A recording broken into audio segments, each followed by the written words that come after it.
Buenas noches con todos. Estamos participando esta noche de un proyecto y de la presentación de un proyecto muy interesante del artista Alan Poma, titulado Caravana Espacial Andina. Vamos a tener también como invitada a nuestra coordinadora general de Independencia Bienal de Arte de Cusco, Vera Tiuleneva, quien va a hacernos algunos comentarios sobre este interesante proyecto de Alan Poma, un artista peruano. Alan Poma es un artista multidisciplinario que desarrolla una relectura de la cultura andina desde las vanguardias artísticas de principios del siglo XX. Fue artista residente en Delfina Foundation, Reino Unido.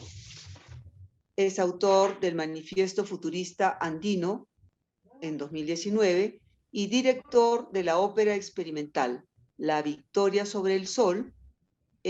También en 2021 dictó la Cátedra de Historia del Arte Moderno en el Instituto de Arte de California.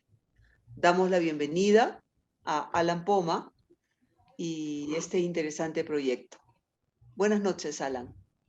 Buenas noches, Laura. Un gusto poder compartir esta noche junto con ustedes. Muchas gracias por la invitación y por darme la oportunidad de poder compartir esta experiencia con la gente del Cusco y en general con todas las personas que estén mirando este video.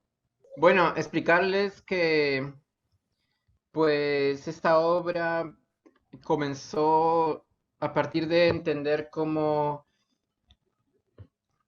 se podía generar un paisaje andino futurista, ¿no? Fue muy importante, digamos, en ese sentido, la lectura de una obra en particular del escritor Gamaliel Churata, que es una obra de teatro experimental que se llama Epílogo en Josjowara. Churata planteaba la existencia de un planeta que quedaba a miles de años luz, en el cual la cultura incaica se había asentado. Y la obra de teatro narra de un chico que está saliendo del Cusco en una nave espacial, dirigiéndose a este planeta como una especie de esperanza, de un lugar en donde la cultura andina un planeta en donde la cultura andina se puede desarrollar bajo sus propias reglas, sus propias filosofías, su propia sensibilidad, su propia física, su propia metafísica también. Y esta obra me pareció muy interesante porque la obra estaba ambientada en 6.000 años en el futuro.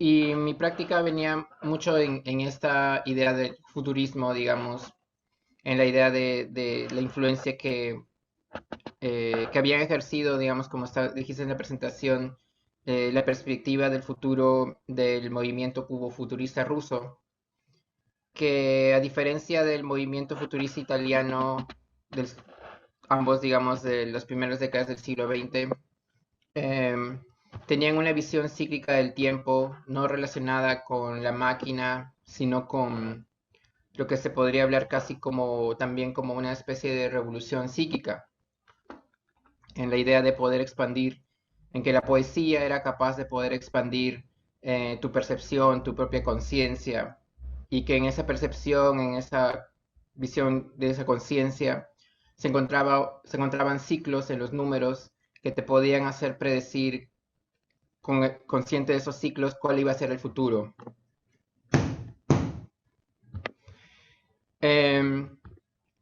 Entonces, bajo esos ciclos, digamos, del tiempo, ¿no?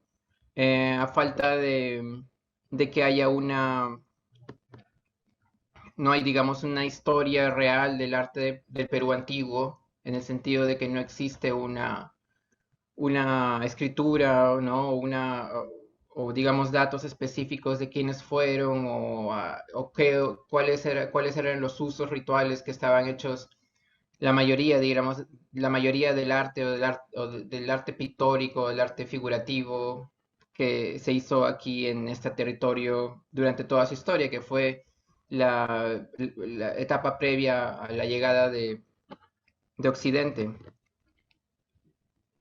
Entonces, en ese sentido, en esa visión cíclica del tiempo, digamos, cuanto más atrás vayas en el tiempo, más adelante vas en el futuro.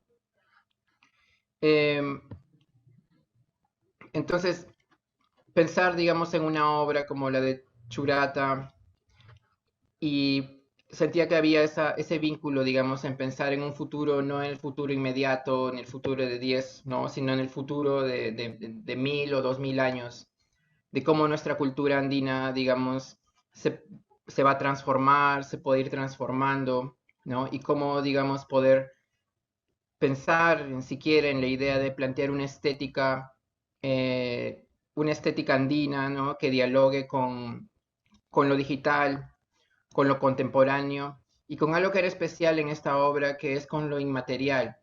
Es decir, con el hecho de que, como digamos dentro de una tradición de lo que se podría llamar el arte no objetual, el arte digital, digamos, es algo que no se puede tocar, es algo que no se, y que no necesariamente tiene que ser una representación de la realidad, sino puede ser la creación de una realidad per se. Entonces, en ese proceso comencé a pensar y dije, bueno, eh, tengo que plantear una narrativa en la cual tenga sentido, digamos, tenga sentido que estas personas, que haya un viaje en el espacio, ¿no? Entonces pensé, digamos, que se podía hacer una caravana hacia otro planeta, ¿no? En el que en el futuro, digamos, esta obra planteara un viaje de un andino que así como en la obra de Churata estuviera viajando desde la Tierra hacia este planeta, ¿no? Pero si bien en la obra de Churata no se especifica muy bien qué está haciendo, simplemente está en un viaje, ¿no? Para mí era importante plantear algo personal, digamos, en el sentido de que cuál es la esperanza que te da a pensar que hay un planeta, ¿no? Como digamos, la idea desde la idea de la Tierra prometida o hasta, digamos, el hecho de tener que viajar por subsistir, porque ya no hay trabajo, por la pobreza o por un futuro mejor, digamos, o por la aventura misma de viajar, digamos, ¿no? Pero había un hecho. Entonces, una de las cosas que yo he estado leyendo últimamente o investigando es sobre la teoría del filósofo ruso Nikolai Fyodorov, en su relación con el uso del museo como un medio para la resurrección de los muertos. Esto suena un poco, digamos, extravagante, digamos. Se plantea, digamos, también en una tradición en la cual el museo era un espacio en donde la gente, digamos, dentro del siglo XIX, en la decadencia, digamos, de la religión, la gente no iba ya a ver a sus muertos a las iglesias, que era donde se los enterraba, sino iban a los museos. Y que y que realmente me emocionaba, digamos, en el hecho de que también esta idea de la resurrección de los muertos está ligada, de alguna forma yo lo he encontrado un vínculo con el libro que lleva el mismo nombre de Gamaliel Churata, en el cual plantea de que para la cultura andina, digamos, la muerte se considera bastante diferente a lo que es la cultura occidental, es decir, en el que el hecho consciente de que los muertos viven dentro de uno, ¿no? Y que cuando uno tiene un interés por hacer algo, no sé, sea pintar, o sea, no sé, ser zapatero o ser vendedor, es porque alguien dentro de ti, digamos, un muerto que vive dentro de ti, tiene ese ánimo, ese espíritu, ¿no? Esas ganas. Entonces, dentro de esta idea, digamos, de la resurrección, ¿no? De que el hecho de utilizar el museo, del hecho de que los muertos, ¿no? Desde esa perspectiva andina no están muertos, sino están vivos en uno. Yo comencé a pensar y decir, bueno, yo quisiera resucitar a alguien, ¿no? Quisiera resucitar a alguien del pasado, ¿no? Y me puse a pensar a quién resucitar, porque también pensé, dije, bueno, yo tampoco quiero idealizar la cultura andina y pensar de que todos vivían felices y contentos ahí, ¿no? De hecho, no creo que haya sido así. Pero sin duda pensé que quizá quien yo podía encontrarme a alguien que yo pudiera sentir una relación de donde yo pudiera resucitar sería a un artista, ¿no? Que es el vínculo que yo siento dentro de mí, ¿no? O la voz, o lo no sé, quieran llamarlo, ¿no? Que es el artista. Entonces yo decía, bueno, quiero resucitar al artista andino, andino, ¿no? Que en realidad sería el artista andino del futuro. Y entonces creé una idea, ¿no? Una narrativa en la que en este planeta, ¿no? En este planeta, digamos, ¿no? Se decía que en ese planeta era posible resucitar a los muertos, ¿no? Y yo quería plantear en la obra una caravana que vaya a resucitar a un artista, ¿no? Un artista y que toda esta caravana esté bailando y cantando mientras está yéndose a este planeta en donde les han dicho de que existe la posibilidad de resucitar a los muertos. La imagen que utilizamos para hacer digamos, la presencia en la obra del artista al cual se iba a resucitar, está sacada de un cuaco de la cultura mochica, en la cual es un búho tocando un siku. Esta obra me pareció interesante porque primero había una relación entre la lechuza y la noche, y es decir, la lechuza y la astronomía. Y otro lado, el hecho de poder hacer un vínculo con la música, ¿no? Y entonces eso me hizo regresar, digamos, a un entierro que se encontró en Nazca, no sé, digamos, un entierro arqueológico en el que se encontró a un, a un señor, digamos, en un entierro antiguo, ¿no? Enterrado con 30 personas que tenían antaras juntos con él. Es decir, como se fue con toda su orquesta, ¿no?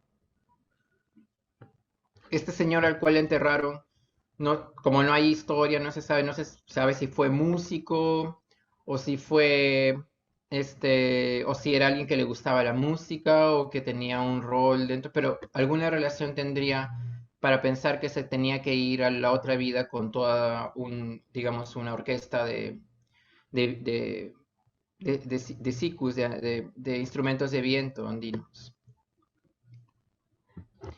Em, Simultáneamente, digamos, había un interés mío por una cierta tradición del arte digital, más que se podría decir de una tradición más contracultural.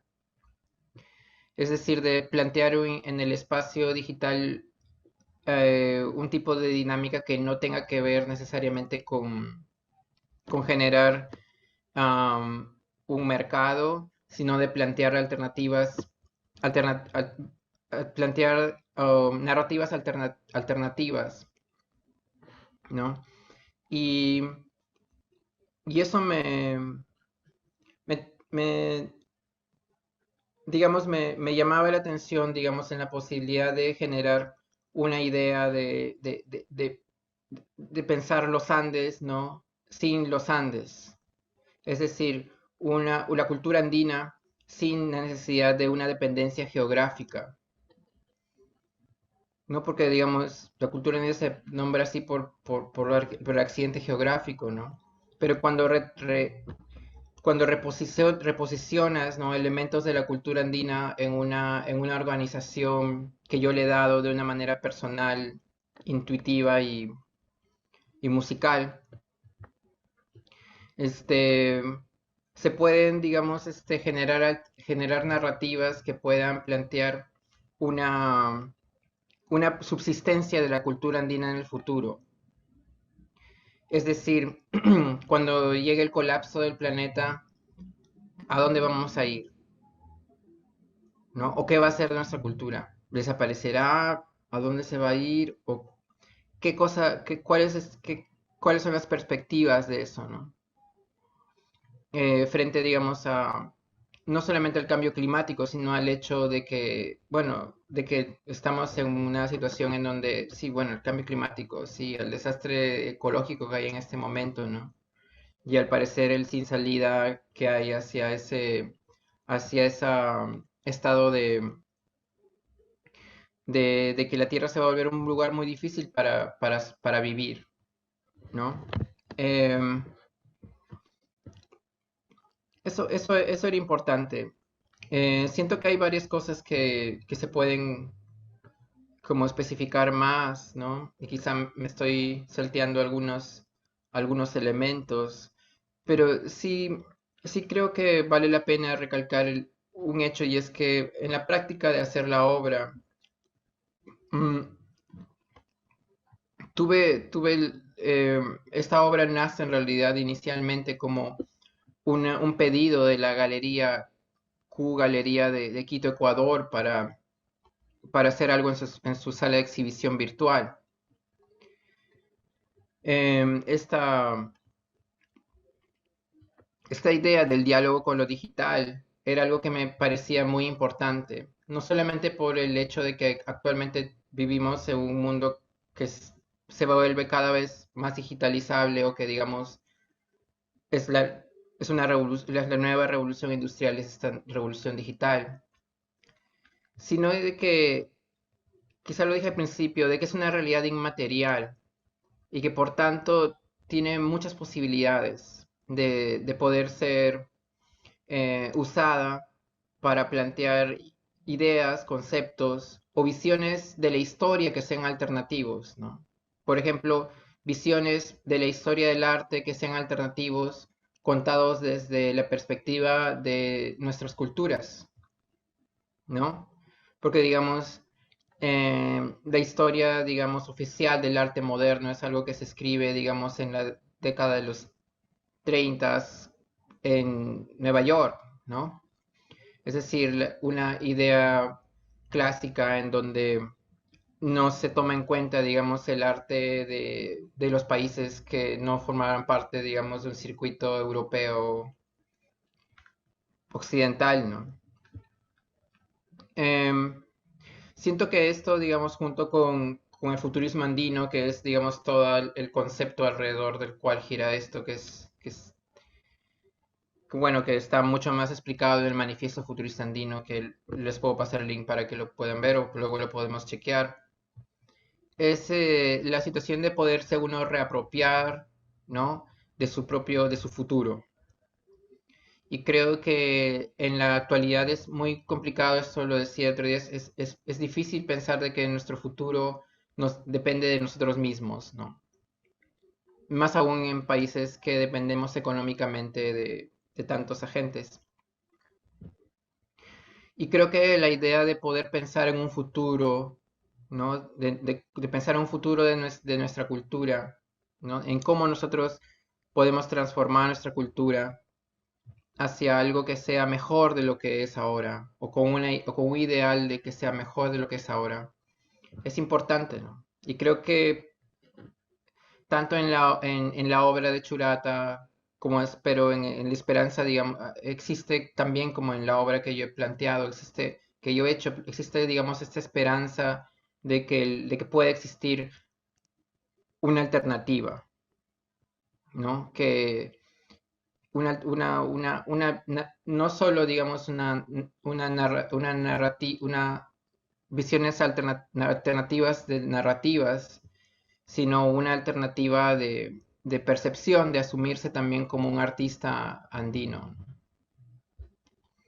Eso quería decirles.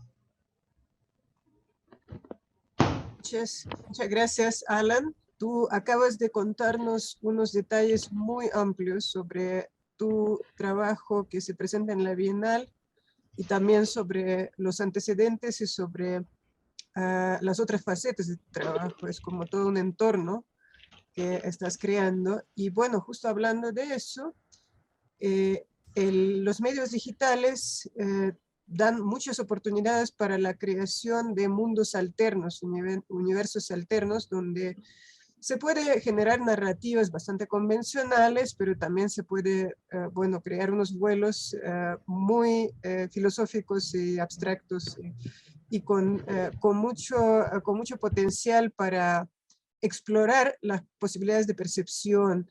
Y en tu caso, tú creaste un mundo, por un lado, donde convergen el pasado y el futuro.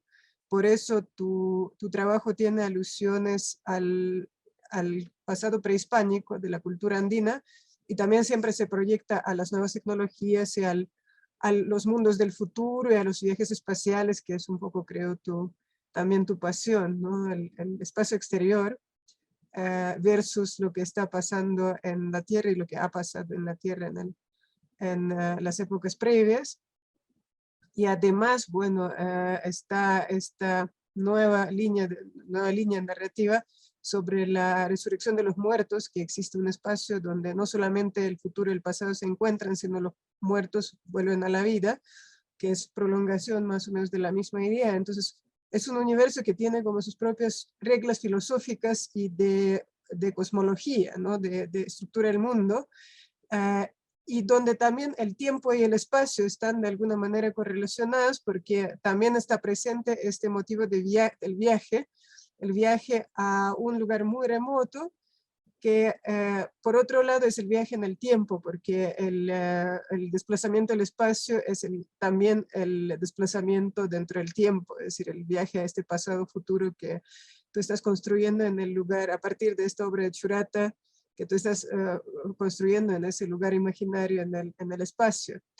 Entonces, bueno, es ya como un universo fuera de nuestro mundo que tú estás construyendo, y aquí me gustaría remitirme a un detalle que yo pensé que quizás ibas a mencionar, pero no lo mencionaste. Tú ibas a diseñar un juego, que los juegos son, para mí, es el prototipo de la creación divina. La creación divina que pronto como va a estar muy a la mano de los creadores digitales de los mundos alternos. Entonces, este juego, o mejor dicho, juego es una palabra como muy liviana creo, para expresar de lo que estamos hablando. Es un universo que estás construyendo, y juego es un universo que tiene sus reglas, que por ser distintas de nuestras reglas, de nuestro mundo que consideramos real, nosotros proyectamos como un juego, pero en realidad, como digo, la palabra juego yo no la usaría, que es algo mucho mayor. Entonces, cuéntanos un poco de esta tarea de creación del juego, ya entre comillas, que te estabas planteando, pero que yo sé que no te alcanzó tiempo para realizar, y cómo la estás viendo para el futuro. Pues es cierto, o sea, tenía esta idea del juego, ¿no? Que implicaba el hecho de poder generar un vínculo digamos, con la persona que se acerca a la obra, ¿no? Creo que hay una sensación que se podría inclusive digamos, hay una idea que se podría inclusive ver una secuencia desde la idea de obra de arte total wagneriana, digamos, en el hecho de que tú estés rodeado, ¿no? Totalmente por la obra, que digamos que la obra de arte pueda transformar tu cotidiano en tu entorno también. Mi idea inicial era de poder hacer una ópera en el videojuego, es decir, poder plantear, yo como soy músico y digamos he hecho esta adaptación anteriormente de la ópera La Victoria sobre el Sol. Entonces pensaba yo en cómo poder hacer una estructura de videojuego en el cual yo podría introducir una narrativa que sea cantada en un ritmo que yo estoy desarrollando, que lo denomino Techno-Wine. Entonces, digamos, la idea del juego era una manera de poder generar un vínculo con en esa inmersión, ¿no? Que yo quería que la persona estuviera ahí metida. Eh, pero también era una manera de, de pensar en múltiples capas de realidad, que era lo que a mí me gustaba pensar, es decir, y justo hoy día lo comentaba con una amiga, ¿no? Es el hecho de que cada cubo que estuviera en la obra te pudiera trasladar hacia otro lugar, hacia otra dimensión, hacia otro mundo, hacia el sueño de alguien, hacia em, el pasado, el futuro, hacia diferentes tipos de realidades, ¿no? Que sean como, pero que esas realidades, digamos, tengan un sentido dentro de la narrativa de esta nueva obra musical. Entonces a mí se me había ocurrido la idea de que el personaje le tocaran la puerta, ¿no? Y le dijeran, mira, tienes que llevar este objeto a tal lugar, es tu objetivo en el juego. Mi objetivo es llevarlo de A a B, ¿ok? Pero lo que pasa es que mientras ese objeto que tiene que llevarlo es una piedra que le comienza a hablar y le comienza a decir, oye, soy una piedra que tiene el poder de hablar y no sé qué, ¿por qué no te vas y vas a otro lado, entiendes? Y vas a ver que hay hay otras realidades que están ahí y digamos que es la piedra la que se hace, eh, la que guía, digamos, al personaje hacia este otro mundo, que es el mundo de estas múltiples capas de realidad en la que está viviendo, digamos, esta multitemporalidad, ¿no? Y que más bien digamos, el objetivo es cómo hacer que él no se distraiga y no se olvide, ¿entiendes?, de lo que tiene que hacer. Pero también dado que es el hecho de que lo que tiene que hacer, el objeto que tiene que llevar, a donde tiene que llevarlo, es a una sala de conciertos. Entonces a mí me da la posibilidad de poder diseñar, digamos, una sala de conciertos en el juego, poner una música, poner personajes, poner iluminaciones, vestuarios, todo, y hacer de que uno mismo cuando está entrando en el juego presencie, digamos, esta experiencia, ¿no? Em, y además es como que en los videojuegos hay como también reglas, como formas, ¿no? Comencé a investigar mucho sobre cómo se diseñaban videojuegos y qué cosas, por ejemplo, son como tips para hacer que se genere ese vínculo con el jugador para que siga jugando, ¿no? Un poco técnicas como ser más o menos el flautista de Hamelin y irlo llevando por diferentes tipos de aventuras. Y creo que eso era importante y también como la idea del juego como un espacio de potencial de transgresión, ¿no? De liberación, que creo que también es interesante para mí como poder liberar una energía dentro de un mundo digital, ¿no? Por ejemplo, como plantear la sensación de la energía que te da al bailar wailas, por ejemplo, del pie contra la tierra, pero cómo puedes generar esa sensación dentro de un universo digital, ¿no? En donde no hay objetos que chocan, pero lo que hay son, pues, números, códigos que están ahí detrás de todo eso, ¿no? Y también un poco con la idea de, sin ir tanto, quizá con la idea, un poco con la idea, actualmente pensando en, digamos, en la idea de, de,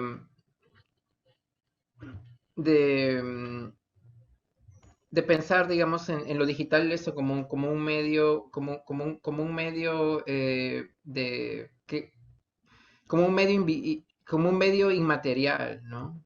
O sea que dependemos, digamos, de estas grandes máquinas que están, no sé, de estos grandes servidores que están debajo del mar, ¿entiendes? Que tienen toda la información, ¿no? Que la gente está produciendo en internet y que si algo pasa con eso, todo va a desaparecer, ¿no?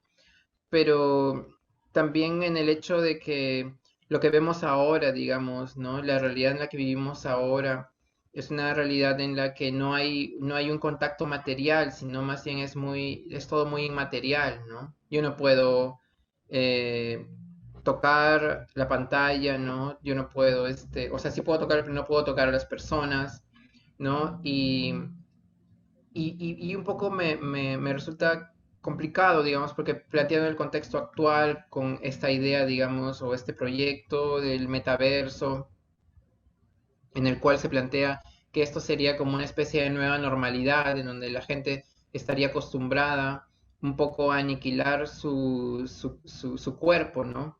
Me parece que es algo que igual dentro del videojuego tendría que tener algún tipo de respuesta, ¿no? Dentro de todo. Pero sí es algo que yo no estoy, que creo que siempre tiene que haber o tendría que haber una posición con respecto a esa situación en la que actualmente, digamos, las personas, la realidad en la que viven es tan terrible que entran a un metaverso, digamos, como una especie de fuga o escape de la vida tan vacía que se tiene, ¿no? Es decir, el metaverso sería el nuevo Netflix en el sentido de que la gente llega de su casa de trabajar y no quiere saber nada de la vida y es mejor meterse al metaverso para no pensar, ¿no? O en todo caso, de no dejar de que tu subconsciente hable, ¿no? Que digamos que tu subconsciente se exprese y diga realmente no soy feliz con la vida que tengo, con el trabajo que tengo, con la familia que tengo. Y eso, por más de que es una realidad difícil de asumir para muchas personas, pues cuando lo asumes, por lo menos puedes pensar en cómo hacer para cambiar eso, ¿no? Y siento que el metaverso o Netflix, no puedo generalizar, pero digamos, es el público al cual estaba dirigido, es un público que quiere prender la computadora y olvidarse del mundo, ¿no? Porque lo único que sabe o que puede hacer es trabajar para otros. Esto no quita, digamos, de que se pueden hacer grandes obras de arte o existen, digamos, obras realizadas en Netflix o potencialmente en el metaverso. Pero sí, sí, sí es importante, creo, pensar en cómo plantear nosotros desde la cultura andina o como artistas actuales como una alternativa desde nuestra posición, ¿no? Desde donde estamos. Y, y el juego ayuda mucho en eso, ¿no? No como un medio de escape, sino como un medio, digamos, justamente de ver cómo poder acceder a otros niveles de tu propia conciencia, ¿no? O sea, digamos, el entretenimiento no tiene que estar desligado o sea, no puedes decir que es entretenido porque es entretenido, no tiene ningún valor, ¿no? O sea, creo que más bien el arte pienso personalmente, ¿no? De que el arte debería de buscar un vínculo con algo que sea popular, ¿no? Y los videojuegos son populares, no por buscar la fama o la fortuna, sino porque si uno tiene algo que decir, digamos, es un medio en donde se puede plantear, donde se puede decir, ¿no? Se puede decir y hacer que los otros entienden lo que estás diciendo, no de una manera, digamos, fuera de eso, sino dentro de eso, porque estás viviéndolo, ¿no? Tú estás viviendo el juego, si bien, digamos, en los juegos de guerra, además, si te tiran un balazo en la guerra no mueres, aún, este, digamos, eh, tienes la posibilidad, digamos, de transgredir la realidad o tu realidad, ¿no? Y potencialmente, como les decía, de plantear una alternativa visual, estética, ¿no? Que piense en un futuro, ¿no? Que piense especialmente, y creo que es interesante, ¿no? Que piense en un futuro mejor, ¿no? Y creo que a diferencia bueno, no sé si es del posmodernismo, de esto donde todo era mucho más oscuro y más negativo, aunque todavía sigue siendo así, creo que hay generaciones actuales que están más bien viendo cómo poder generar esas alternativas, o por lo menos tienen la intención o la rebeldía, o poder decirlo, las ganas de poder generar comunidades, por ejemplo, ¿no? O inclusive como cosas como la que ustedes están haciendo, ¿no? Es una cosa alternativa, están planteando una alternativa desde el punto de vista teórico, histórico, ¿no? Planteando las cosas desde Cusco, mirando el arte desde ahí. O sea, son cosas que plantean alternativas a sistemas que actualmente las nuevas generaciones consideran que están caducos, o sistemas que las nuevas generaciones piensan que desde que nacen ya están condenados a los desastres naturales del cambio climático, por una política sobre la cual ellos no han tenido nada que hacer. Y yo me siento particularmente muy entusiasmado con esas nuevas generaciones, porque dentro de esas nuevas generaciones estamos formando un grupo futurista andino, ¿no? Con gente de Huancavelica, eh, de Lima, ¿no? Planteando, digamos, eventos que puedan generar ese tipo de planteamientos alternativos, ¿no? Y el futurismo andino es un medio como para poder pensar algo mejor, ¿no? Porque para gente que siente que las cosas no están bien. Eso. Gracias, Alan. Bueno, para los oyentes de este conversatorio que probablemente han notado un detalle extraño del comportamiento de Alan, quisiera aclarar, porque es algo que nos explicó antes de empezar la grabación, cuando él hace estos extraños gestos golpeando un mueble a su lado, es porque es un ser tan tecnológico que la iluminación de su rostro tiene diferentes colores que cambian por un fuerte sonido, ¿no? Es decir, cuando hay un fuerte sonido en el entorno, la iluminación cambia de color. Y por eso cuando a Alan no le gusta, supongo, cómo está iluminada su cara y quiere cambiar de color, tiene que hacer un ruido para que el color cambie, ¿ya? Entonces, bueno, la tecnología está en todos los aspectos de su vida y creo que ya está invadiendo la vida de todos nosotros. Y bueno, un poco yendo también al formato de nuestra bienal y de estos conversatorios, si calculamos cuántas horas estamos pasando en este evento frente a las pantallas y en este tipo de conversaciones que son por un lado muy íntimas y muy cercanas, es decir, las personas con las que estamos compartiendo opiniones son, los estamos viendo, estamos teniendo contacto en tiempo real, pero por otro lado pueden estar a miles de kilómetros, bueno, en este caso a cientos, ¿ya? Pero realmente es ya un contacto inmaterial, intangible, con una pantalla a través de la cual nos comunicamos. Entonces, bueno, lo que acaba de decir Alan está muy presente, creo, en todo nuestro entorno y se ha multiplicado en los tiempos de pandemia cuando todo se empezó a volver digital. Y bueno, esta filosofía del metaverso, bueno, un universo alternativo, es obviamente uno de los elementos clave de la cultura cyberpunk que está proliferando ahora ya en una nueva generación, en una nueva faceta. Ya no estamos hablando de cómo era en los años 90, 2000, sino ya estamos entrando en, creo, una nueva época, en una nueva fase de esa cultura. Pero creo que crecimos, las generaciones más o menos que estamos activas ahora, crecimos con este trasfondo cyberpunk que ha sido muy fuerte en la cultura popular, en el cine, en la literatura, en la animación, en la nueva cultura creciente de los videojuegos. Entonces, Alan, yo quería preguntarte cuáles son tus referentes favoritos, así los más íntimos, los más queridos en el mundo de la cultura cyberpunk. ¿Quiénes son tus dioses? Creo que no, o sea, es una pregunta interesante porque yo no me siento, ¿cómo decirlo? Em, mi relación, digamos, con esta idea del cyberpunk viene por la música. Em, Creo que especialmente por mi gusto por la música techno, hecha en la ciudad de Detroit, tanto en los 80s como en los 90s.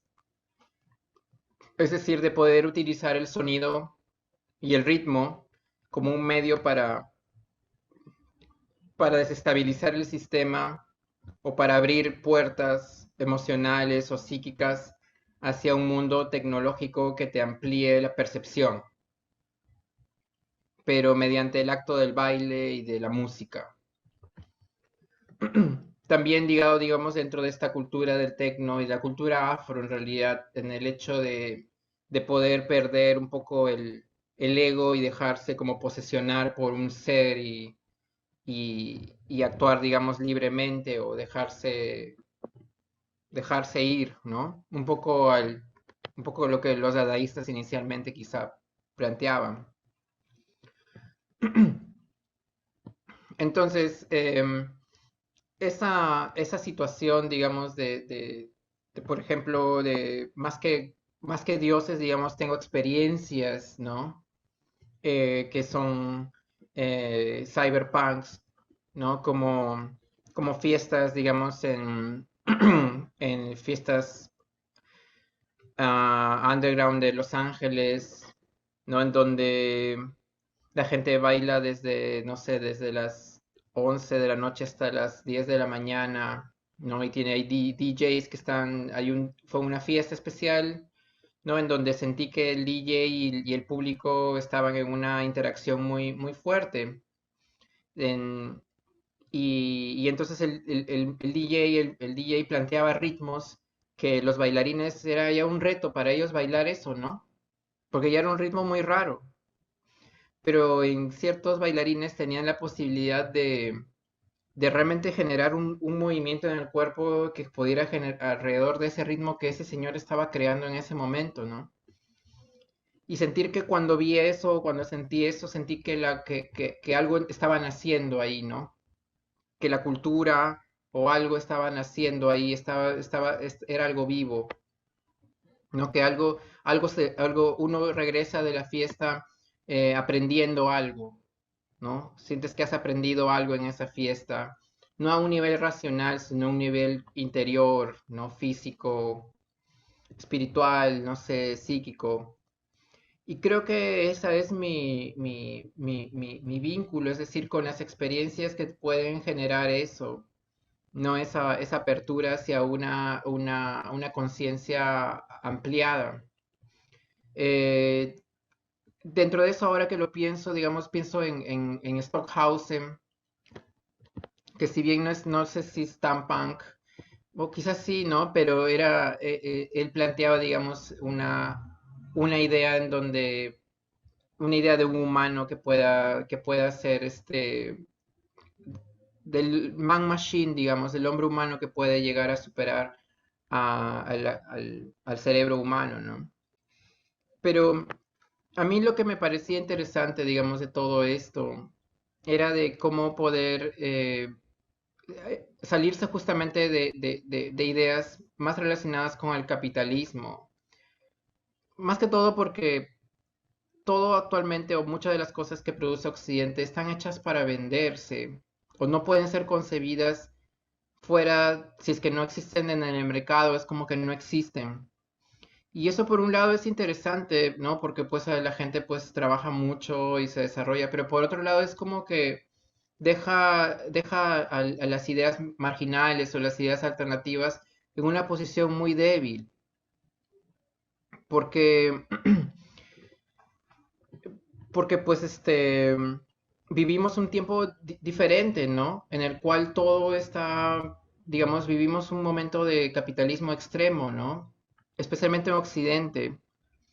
Pero pienso que en mi realidad, por lo menos en la cultura, no sé, que me ha tocado vivir, digamos, en esta región andina, o sea, aún hay espacios, digamos, o digamos, tenemos dentro de nosotros por lo menos una posibilidad de pensar en hacer las cosas sin ningún tipo de beneficio económico, ¿no? Es más, poniendo de nuestro bolsillo para que se haga posible, ¿no?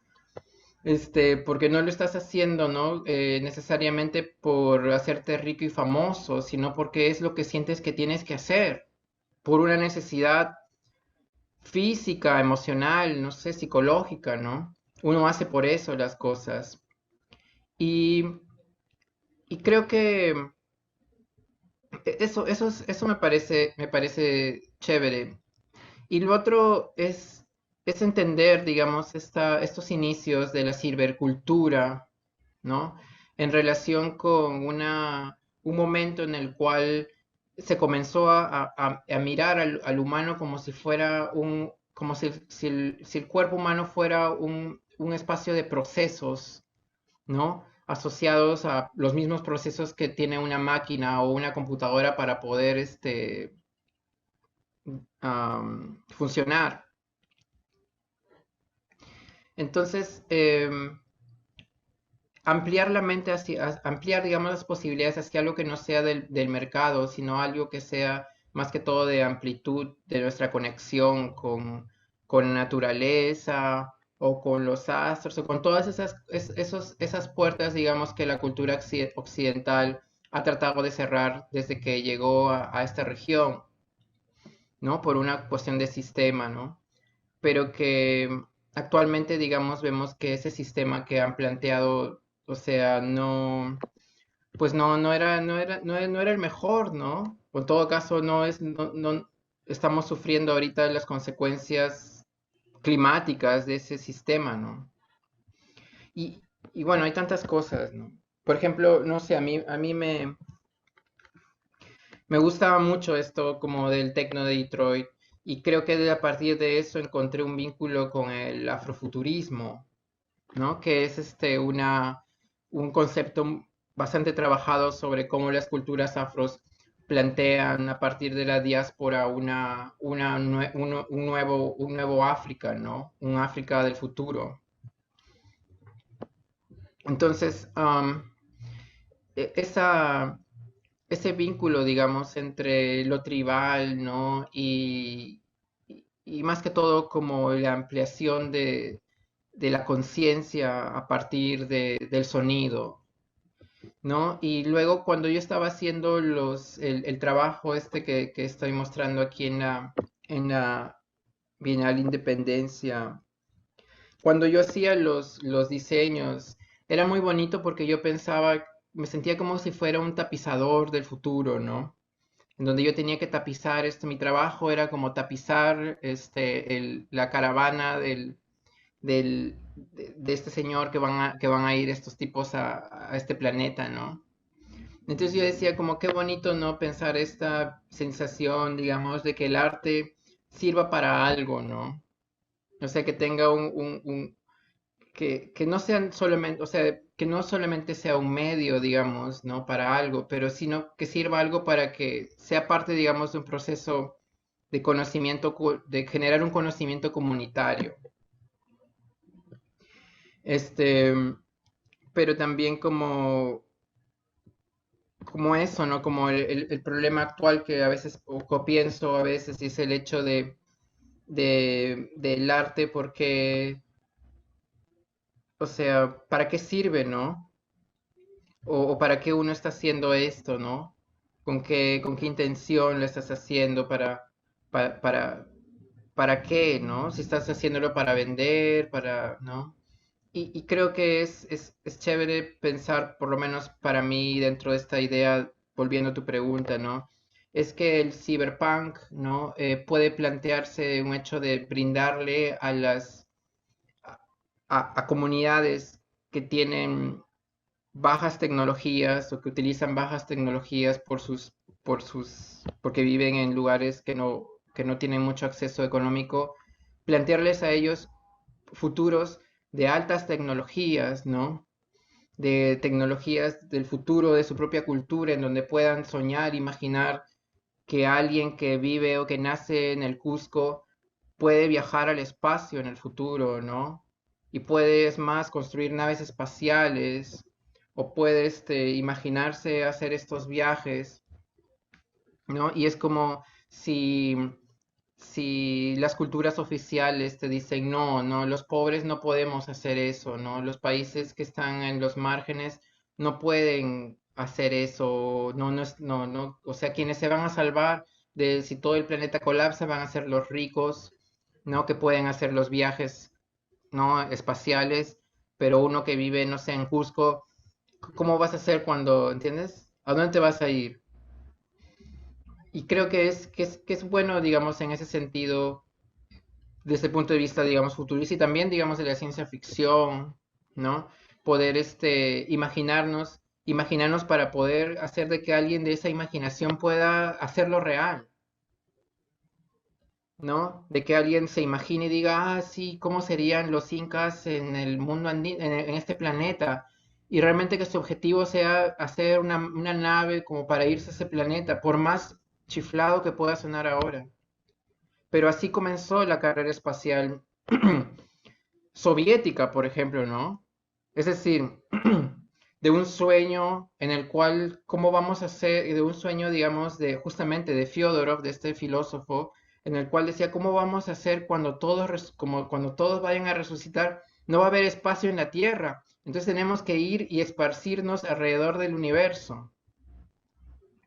Y esta idea, digamos, por más delirante que pudiera sonar, influenció a gente que estuvo involucrada en el desarrollo de los cohetes, de las naves espaciales que llegaron a la Luna, ¿no? O sea, su objetivo inicial había pasado por eso, por alguien que se le había ocurrido, por eso tenemos que ir, ¿no?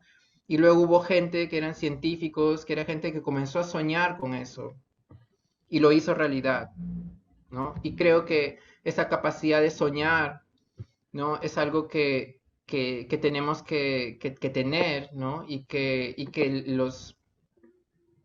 digamos, la el cyberpunk, digamos, está soñando con eso, ¿no?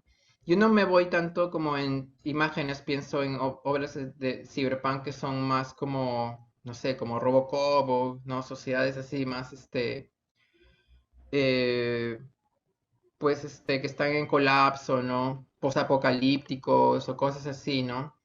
Y yo creo que ya, por lo menos personalmente, yo pienso en un post-apocalipsis, ¿no? En cómo ya quizá hemos pasado una época en la que hemos estado deconstruyendo la realidad, ¿entiendes? En la que hemos estado viendo, atomizando, digamos, la realidad desde un punto de vista filosófico y también, digamos, físico nuclear. Y, y creo que más bien es un momento en el cual pienso que quizá tendríamos que pensar en construir, ¿no? En volver a rearmar esas piecitas, rearmarlas y construir una cosa nueva. Em, y también, digamos, plantearnos generar nuevos tipos de mediciones, ¿no? Es decir, actualmente estoy trabajando en un proyecto con la Universidad de Militar y de Canadá y un Instituto Triumph de Física Cuántica. Y ellos están como, o sea, ellos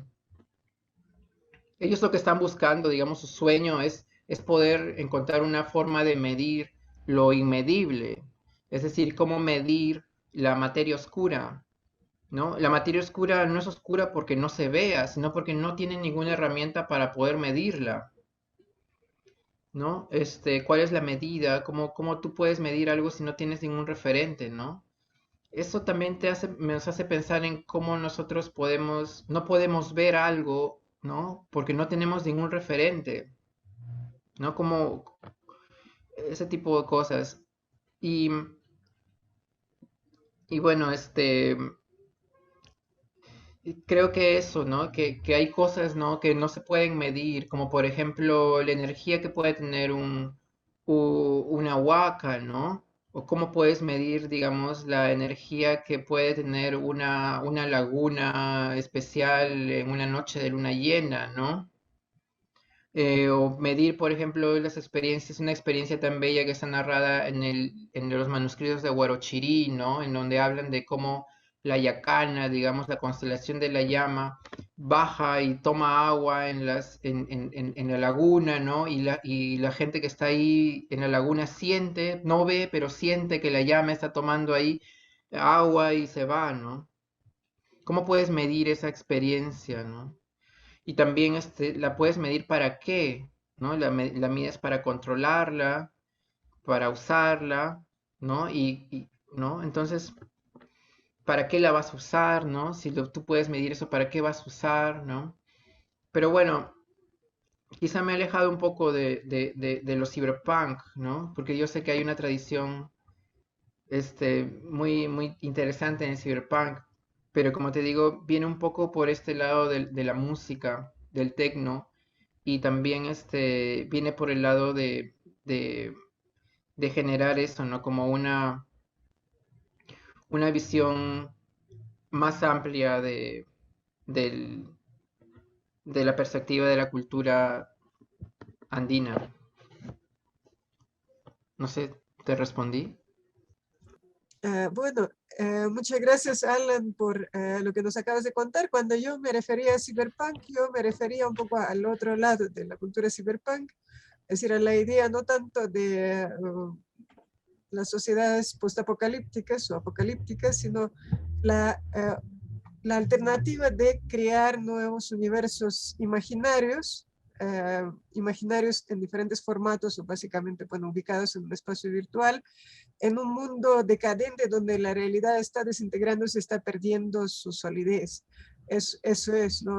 Me refería a eso y eso creo que en lo que tú acabas de decir antes en tu réplica anterior estaba muy presente esta idea de no la fuga de la realidad, porque tú mismo niegas esta idea, no quieres aceptar, digamos, renegar de la realidad como la conocemos, a favor de una fuga, un escape a un mundo creado, pero de todas maneras la importancia de ese mundo creado, ese mundo generado por la mente humana, por la mente de un artista, pero también en combinación con las ideas científicas, creo que es uno de los principales hilos conductores en tu trabajo, ¿no?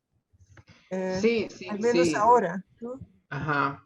Pero, pero siento que es como también o sea, ahora lo pienso más dentro de una tradición de quizá del arte de la abstracción, em, digamos, en el hecho de poder generar una realidad alternativa que esté desligada, digamos, o trate, digamos, de desligarse de la visión que tenemos con los ojos, ¿no? O, por ejemplo, de la experiencia sinestésica de que las óperas de Wagner generaron en Kandinsky para que él se sintiera inspirado y planteara su idea de la abstracción, ¿no? Es decir, la capacidad de poder ver los sonidos, porque los sonidos igual son frecuencias, se pueden ver en frecuencias, ¿no? Y cada frecuencia pues también se puede generar un sonido. Y, y creo que es esta búsqueda, ¿no? Lo digo de las vanguardias porque también ellos, por más de que pues tenían una visión más lineal de la historia, bueno, los futuros no necesariamente, pero sí estaban todos buscando algo mejor, ¿no? O por lo menos planteaban las cosas porque querían mejorar, ¿no? Dentro de una idea modernista, sin duda, pero, pero creo que en la actualidad los discursos, digamos, posapocalípticos o de sociedades, como tú dices, que se están desintegrando, son realidades occidentales, ¿no? Que, que siento que no, que están hablando de una decadencia que están pasando ellos, ¿no? Y que a nosotros nos pasa así también, un poco porque a ellos les pasa, pero ahorita ellos están pasando por ese momento, digamos, en donde su cultura no les promete un futuro. Ese es el problema, de que hay una crisis del futuro porque ellos, no, el futuro que el sistema occidental les promete a la gente, no existe ese futuro. O no trata de ver el futuro, está totalmente viviendo el presente. Y está construido el sistema para ver el presente y que no estés pensando necesariamente en el futuro o que te digan o que otros piensen en el futuro más que tú. Entonces, digamos, esto me molesta, ¿no? Y me molesta porque, digamos, en nuestras sociedades más, digamos, latinoamericanas, que no tienen tantas posibilidades, esto genera mucha depresión, porque los artistas actuales no sienten que vayan a entrar, digamos, al mercado internacional, ¿no? O están viviendo un tipo miran las cosas por el teléfono, ¿no? Y, y entonces tú puedes tener 1 millón de visitas, ser una celebridad en internet, ¿no? Pero puedes vivir en un lugar chiquitito y solo, sin nadie, sin con quién hablar, ¿entiendes? Entonces, pues se supone que eso es ser feliz, eso es el éxito. Yo creo que cada uno tiene que ser libre de eso, ¿no? Que tiene que tener la opción. Pero creo que al mismo tiempo las personas que tenemos la posibilidad de generar arte, de generar cultura, de promover cultura, ¿no? Debemos ser conscientes de esa situación en la cual se encuentra nuestra cultura frente a la cultura occidental, ¿no? El hecho de que nuestra cultura, digamos, dentro de todo eso es una cultura marginal, y que como cultura marginal y como arte de una tradición de arte marginal se pueden plantear ideas marginales que pueden ser potencialmente eh, peligrosas, ¿no? No en el sentido, digamos, del peligro, no sé, que te vaya a pasar algo en la calle o de guerras que no tienen nada que ver, sino peligrosas en el sentido de que puedan hacerte darte cuenta de algo que no te has dado cuenta antes y que eso puede hacer de que tu vida pueda tomar un giro diferente, ¿no? Y, y poder, justamente igual que dentro de esa tradición, ¿no? Poder tener ese mismo riesgo que tenían estos artistas de principios del siglo XX, ¿no? En donde el arte y la vida también estaban de la mano, ¿no? Y en donde uno tenía que ser consecuente con lo que estaba diciendo y eso le daba otro valor a la obra. Y creo que eso es algo que es importante plantear desde nuestra perspectiva andina porque realmente no tenemos tanto que perder, ¿no?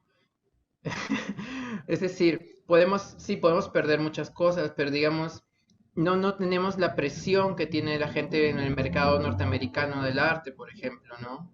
Tenemos una presión local, familiar, social, ¿no? Como todos la tienen, pero dentro de todo eso tenemos un conocimiento que es nuestro y que ese conocimiento, digamos, se vive, ¿no? Y más aún en el Cusco, digamos, o sea, esa sensación es algo que es un cotidiano, ¿no? Pero desde mi perspectiva, digamos, el artista futurista, digamos, tiene que ver cómo esa sensibilidad, esta conexión se va a transformar en el futuro, para pensar también cómo vamos a sobrevivir ante las adversidades que nos va a plantear la situación climática, por ejemplo, o cualquier tipo de virus que nos pueda caer en el futuro, ¿no? Em, y dentro de todo eso es también como poder reinventar el futuro, ¿no? Eh, y es un poder, digamos, que uno puede tener si es que se lo propone, ¿no? Y como artista, digamos, tienes la posibilidad de generar objetos o cosas que puedan servir para este futuro. En todo caso, esta obra, digamos, que estoy presentando aquí en la Bienal de Independencia, es eso, ¿no? Es una manera en donde la gente pueda ver y acercarse y decir, bueno, mira, existe este futuro fuera de la Tierra, ¿no? Ya sea en el metaverso o ya sea realmente en la obra, en la idea real de pensar de cómo vamos a hacer para salir de este planeta, ¿no? ¿Cómo vamos a hacer cuando este planeta ya colapse y nos tengamos que ir a otro lado? ¿Tendremos que hacer cuevas? ¿No? ¿Cómo, por ejemplo, ¿no? ¿Cómo vamos a vivir sin electricidad? ¿No? Cosas que en la actualidad nos estamos preguntando por el cambio, digamos, que existe, ¿no? Es decir, ahorita hay un gran desabastecimiento de energía en el mundo, ¿no? Y hay lugares que están pasando frío en Europa porque no hay energía para la calefacción. ¿No? O digamos, ¿qué pasa si es que no hay lluvias, ¿entiendes? Y no hay aguas para las represas y no vamos a tener electricidad, o va a costar muy caro, o solo los que tienen plata van a poder pagar la electricidad, ¿no? ¿Qué vamos a hacer como artistas frente a eso, ¿no? Yo en eso no puedo hablar yo y podría, digamos, plantear narrativas más grandes como sociedad, digamos, o como país, o como... No, pero yo me planteo en la situación que me siento más vinculado en mi experiencia, que es en la de ser artista. Y especialmente ser artista independiente, ¿no? Que no está digamos, moviéndose necesariamente al ritmo del mercado, sino que está buscando una idea, digamos, propia, ¿no? Que plantee alguna alternativa justamente a lo que el mercado está planteando. Este, y creo que eso es interesante pensar en la actualidad. No sé. Alan, cuando tú estabas hablando sobre el futurismo ruso, bueno, obviamente ahora ya es historia, como todos los futurismos de vanguardia actualmente, pero es muy interesante que, bueno, se puede construir una historia de los futuros que se van acumulando con los pasados. Cada pasado tiene su futuro, es decir, hay en cada época la forma de cómo las culturas, las sociedades de esas épocas se proyectaban hacia el futuro, empezando, no sé, por la visión del apocalipsis, el fin del mundo cristiano, y las versiones anteriores de los futuros proyectados en las mitologías del mundo y en las diversas religiones, y yendo ya a nuestra visión más científica, ¿no? Más científica, más filosófica quizás. Entonces, tenemos muchas capas de los futuros, y cuando uno empieza a proyectar, a inventar un futuro, siempre creo que tiene que tener, no lo hace conscientemente, pero creo que en algún momento se le ocurre que ese futuro después va a seguir formando parte de estas capas arqueológicas de los futuros que poco a poco se van quedando en el pasado, ¿no? Es decir, se puede hacer una historia de retrofuturismo muy interesante. Creo que ya hubo intentos de hacer ese recuento de los diferentes futuros imaginados.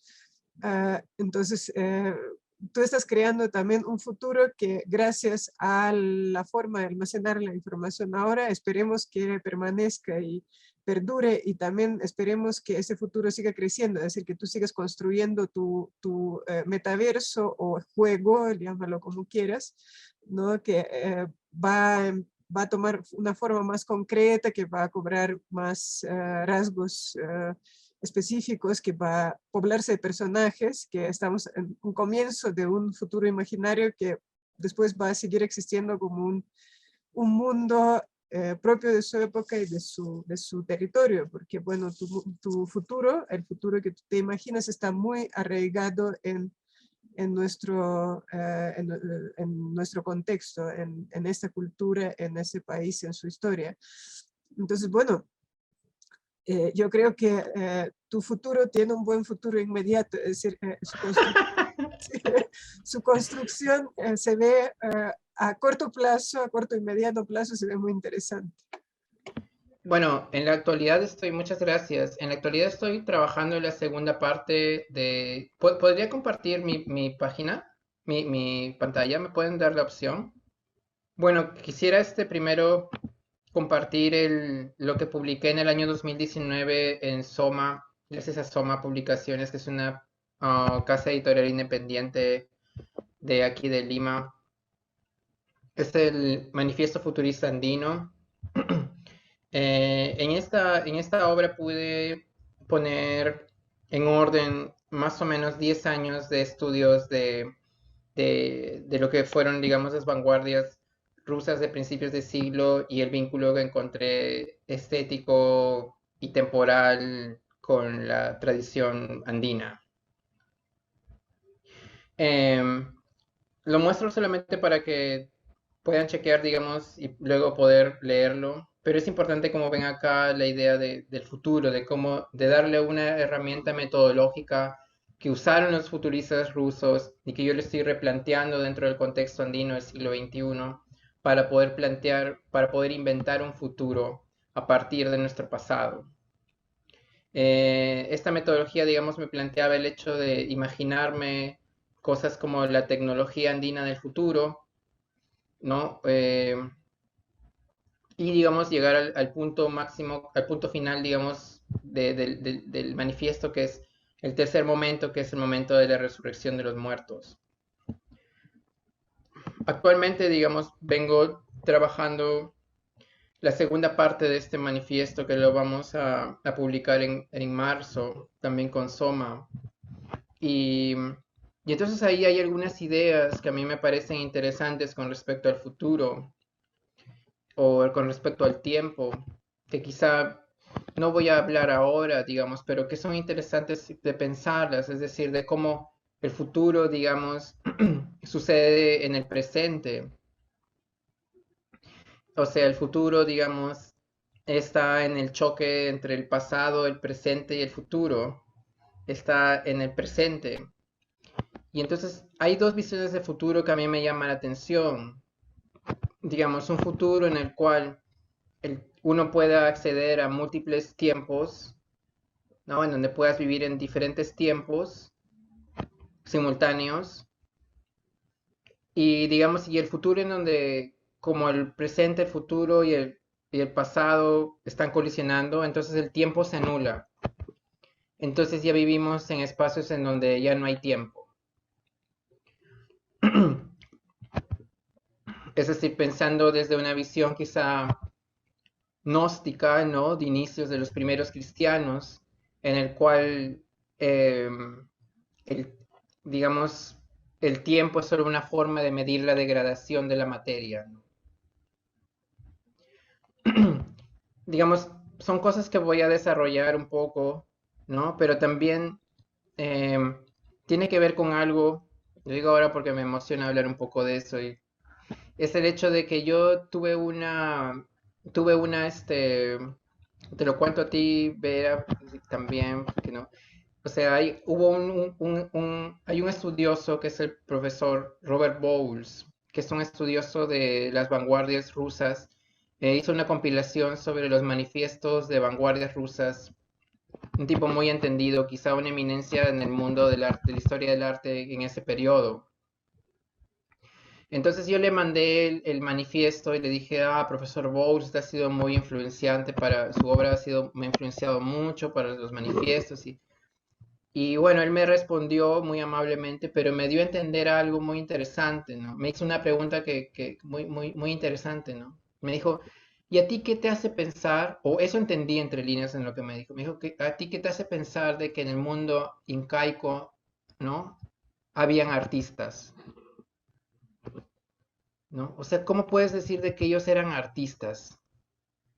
O sea, ¿cómo puedes decir de que en esa época había arte? ¿Quién se concebía como artista? ¿Acaso alguien firmaba las obras? ¿Cómo puedes decir de que existían artistas en esa época, ¿no? Y es una pregunta muy interesante, digamos, porque, digamos, pues, simplemente pensar en las personas que hicieron las obras de Altamira y Lascaux, digamos, las obras rupestres, ellos no se consideran a sí mismos artistas, es decir, el arte es una construcción, digamos, occidental, ¿no es cierto?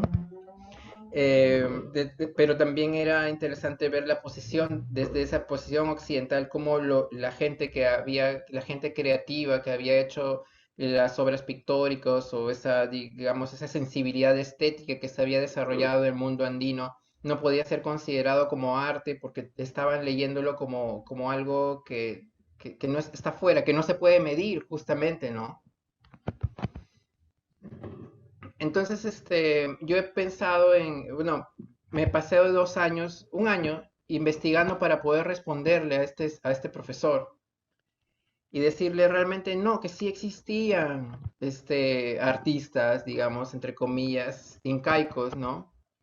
Y a partir de esto yo no descubrí, pero digamos, leí sobre la existencia de los Hamayoks, que eran los especialistas. Entonces, en las crónicas se hablan de que habían especialistas en diferentes labores y que esos especialistas los llevaban desde diferentes partes del Tahuantinsuyo al Cusco para que hagan las obras de arte, digamos, sagradas, ¿no? Pero eran personas, que era una forma también de ascenso social, ¿no? O de entrar, digamos, a un mundo. Es decir, pudo haber alguien que nació en una aldea súper alejada y humilde, que era bueno, un gran orfebre, y que por su fama se pudo ir al Cusco. Y llegar al Cusco en esa época era como llegar a Nueva York, ¿no? Y era llegar a lo máximo, ¿no? Imagínate que te invitan a hacer no sé, un trabajo para el Inca, es que, o sea, es lo máximo, ¿no? Entonces, he investigado un poco más, digamos, esto es una cosa más, pero estoy planteando, digamos, escribir un texto que sea la respuesta a este profesor, ¿no? De cómo decirle que sí existía el artista andino del pasado y que por tanto puede existir el artista andino del futuro. Eso. Sí, haciendo un pequeño paréntesis sobre los Kamayo, ¿no? Que es un término quechua, es un hecho bastante conocido, es una tradición que se prolongó hasta épocas muy posteriores a la conquista española. En primer lugar, los oficios que implicaban conocimientos y habilidades excepcionales eran muy altamente valorados en la cultura andina, y había Camayo, es decir, especialistas en muy diferentes campos, empezando por el arte gráfico, Kelka Camayos, que en aquel tiempo no eran los escribanos, que después creo que esa palabra se pegó a los escribanos porque eran los que hacían dibujitos en papel, ¿no? Antes de eso eran los artistas gráficos, los que trazaban dibujos, diseños. Había Kumbi Camayos o Kumpi Camayos, que eran los tejedores expertos, ¿no? Que también es un término que después se iba quedando, es decir, no se extinguió. Entonces sí existía esa tradición para diferentes especialidades artísticas, que no había, creo, un término genérico, pero sí había términos específicos para diferentes técnicas y diferentes formas expresivas.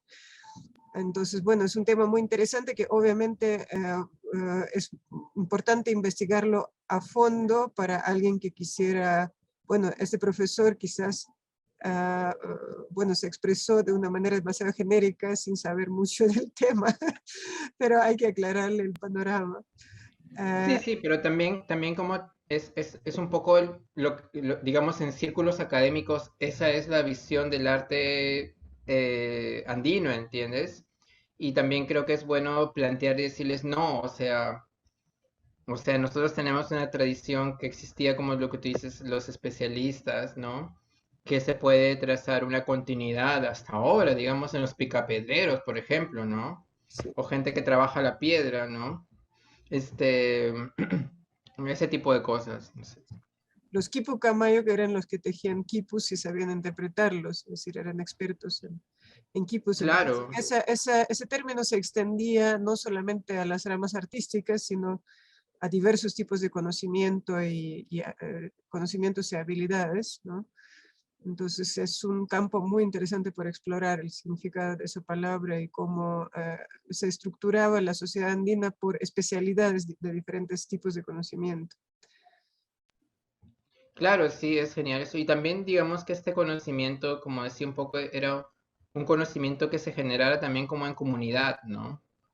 O sea, que eran varios los que estaban trabajando en eso. Era gente que tenía una tradición también, ¿no? Y, y entonces, claro, entonces con respecto a esta idea, digamos, del especialista, pensaba en la situación, por ejemplo, que tú debes haber leído los trabajos de Marco Curátola sobre la dimensión aural de las huacas, ¿no? Y es decir, que habían especialistas en hacer sonar a las huacas, ¿no? Habían especialistas que tenían conocimientos de hidráulica, arquitectura y también de percepción de la realidad, ¿no? Que eran los que eran contratados para poder hacer que la huaca sonara y la gente creyera que estaba realmente viviendo, el Dios le estaba hablando, ¿no? Este, Y ese tipo, digamos, perdón, sí. hay toda una serie de conocimientos que se han perdido y que, bueno, ahora en la sociedad actual ya no encuentran como el lugar para existencia, porque todas estas, por ejemplo, todas estas especialidades relacionadas con el mundo religioso han sido exterminadas junto con el mundo religioso al que pertenecían, y ahora podemos reconstruir un poco, entender superficialmente cómo funcionaba ese tipo de conocimientos, pero muy desde afuera y muy desde nuestra perspectiva, que obviamente es muy lejana. Pero es bueno si quiere intentarlo, ¿no? Y también proyectarlo a futuro, porque en el pasado siempre hay muchos recursos como para poder pensarlos hacia adelante, hacia un futuro posible, ¿no? Sí, sí, totalmente, sí. Y un poco por ahí va la segunda parte del manifiesto. Y, y, y bueno, eso, ¿no? Eso es un poco los planes ahora. Ayer tuve esta presentación por el solsticio aquí, fue muy bueno. Y tengo este proyecto con los físicos de Canadá que vamos a presentar en febrero allá en Vancouver, planteando, digamos, este concepto de las fuerzas invisibles, ¿no? Eso, esos son un poco los planes prontos que se vienen. Genial, muchas gracias, Alan. Y yo pienso que ahora Laura quizás quisiera preguntar algo, agregar algo, porque me parece que quiere participar un poco en la conversación. Hola, Laura. Oh, ¿qué tal, Laura? Hola, Sí. muchas gracias. Sí, no, básicamente ustedes han hecho un conversatorio interesante, con enfoques bien puntuales, incluso a través de de este diálogo entre ustedes, ya se han encontrado respuestas a preguntas que se estaba haciendo un académico que mencionaste, Alan. Alan va a tener que dar una respuesta interesante sobre el tema Mayoc, de que sí existían los artistas en nuestra zona. Agradecerles mucho a los dos porque ha sido muy interesante, a Alan por cultivar, por esta cultura futurista que estás desarrollando, ya tengo entendido, hace bastante tiempo, y con muy buena proyección. Agradecerte también por tus palabras introductorias sobre el manifiesto futurista andino. Era sobre eso que yo te quería justamente preguntar, y en el momento oportuno tú hiciste la introducción. Así que por ese lado yo tuve la respuesta a mis inquietudes, ¿no? Porque me llamó la atención este punto cuando leí tu columna. Vera, muchísimas gracias a ti también por por tus preguntas, por los enfoques técnicos que siempre ustedes, los especialistas en estos temas, plantean, ¿no? Los Y camayos bueno, del presente. siempre bienvenidos a esta Bienal. De verdad, hay todavía mucho más que conversar.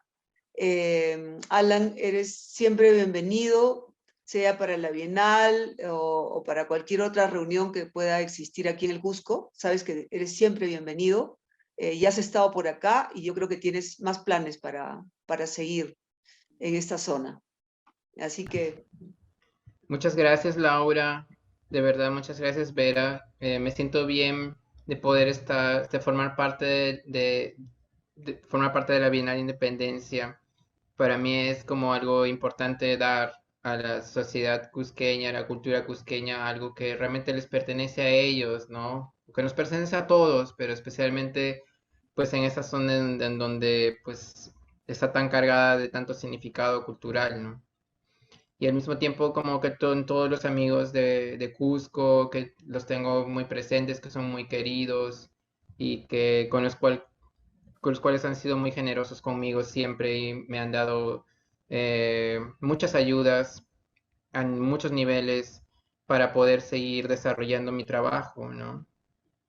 Y nada, muchísimas gracias al Cusco, a, a todos ahí, a toda la gente que está trabajando con ustedes, a ustedes en particular por toda la onda de estar haciendo esto. No se desanimen, el próximo año viene otra, o dentro de 2 años viene otra, viene...